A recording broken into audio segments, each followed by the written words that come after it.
So, when we talk about treaties,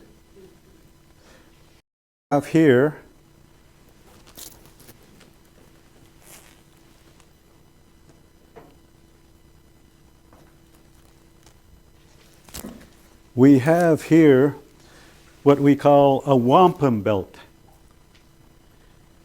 And it is not known, and I've done lots of research, I've done lots of extensive research, I've even gone to Rome and seen the actual Wampum Belt. That's in the Vatican archives. It's in the Museo de Missionario Cano. And this Wampum Belt, lots of research has been done on this. An American anthropologist, David, I'm sorry, I just lost the name in my head right now. But anyway, he was an American anthropologist, and in the 1914 to about 1920, went to Rome with his mother, and they saw this belt in the Vatican. And he wrote a little bit about it, that he thought it was a belt coming from eastern Canada, possibly the Mohawks, possibly the Penobscot, possibly some kind of eastern tribe, and maybe the Mi'kmaq. And then eventually more research was done on this. A scholar, his name was Codignola,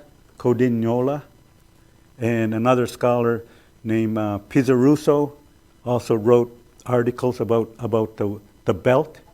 And finally, it came out that the belt was actually sent from Oka in Quebec, and that the Sulpicians were involved in putting the belt together and getting the Mohawks, the Algonquians, and the Nipissing to restring a wampum belt like this back to the Pope with a pair of moccasins.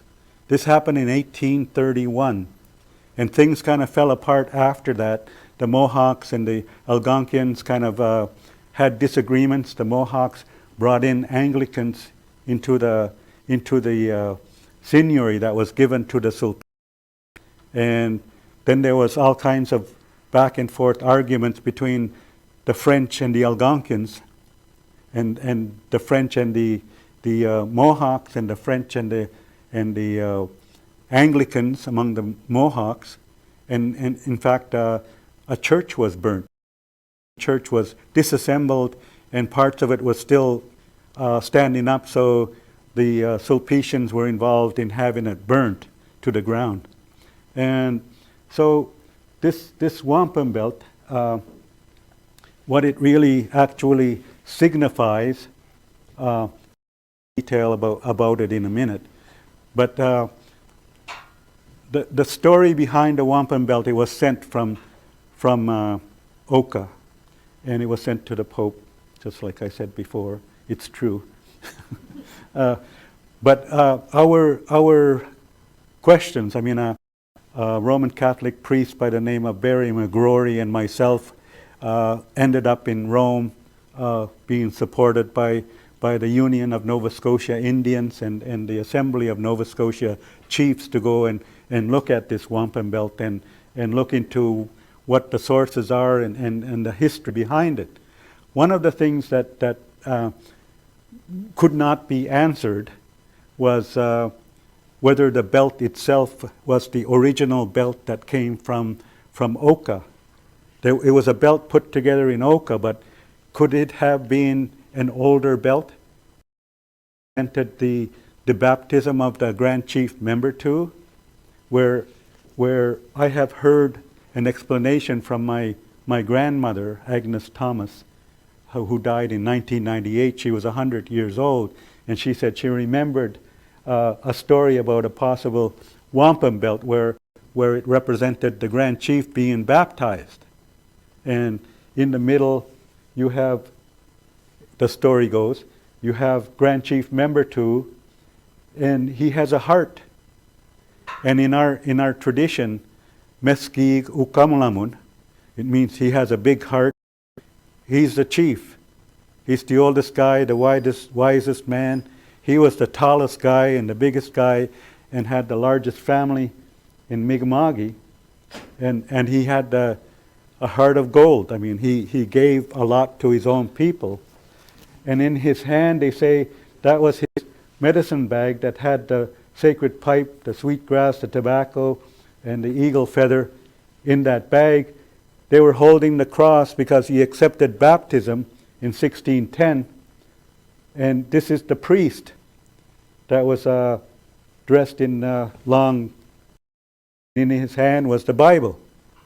So a grand chief comes with his bundle, and the priest is represented with the Bible in his hand. And here are the keys, St. Peter's keys to heaven, symbology from the Catholic faith. And if you had listened to the creation story last week, we had the grandfather sun casting a shadow on us. Well, this spot up here, it's grandfather sun casting his shadow on a man and a woman and a young person, forming a circle of a family. And then grandfather sun casting his shadow on this one individual holding the cross, and then grandfather sun on a man and a woman and a younger generation, forming another circle. Therefore, the coming together of these two families by the intercession of the priest brought together a new family which came under the church, Mawiomi. They used the Latin word sante, which means holy. And so they called this place the holy gathering place. And our circle, you recall the circle in the Mulgigalusuaan, it is called a. And then when the feast is added, it's called Wigubaltimk, is meaning that we're sharing our food with one another and helping each other to survive.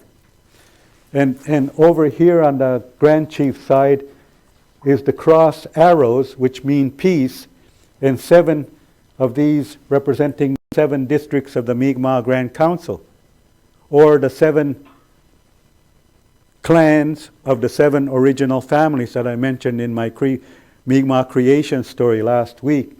And here is a symbol of a man holding his bow on the other side, which is a symbol of peace. If he was shooting his bow on the characters there, that would mean there is a declaration of war.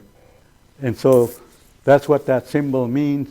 This is the axe I was mentioning about, you bury the axe. And this is the pipe that is smoked in order to entrust our words to the giver of life, grandfather, son, mother, earth, to our culture hero, grandmothers, young people, and our mothers. 7 sacred directions that we blow the smoke to say, here's our words. We entrust our words to you. And when we want to change them, we will call you back and we will sit down and we will reconfigure our words. And then once we are done, we will blow our words in those 7 sacred directions once again. So this is the meaning of the Wampum Belt. We are not sure. The Mi'kmaq didn't make the Wampum Belt that's in Rome. Nipissings, Mohawks, and Algonquians made it.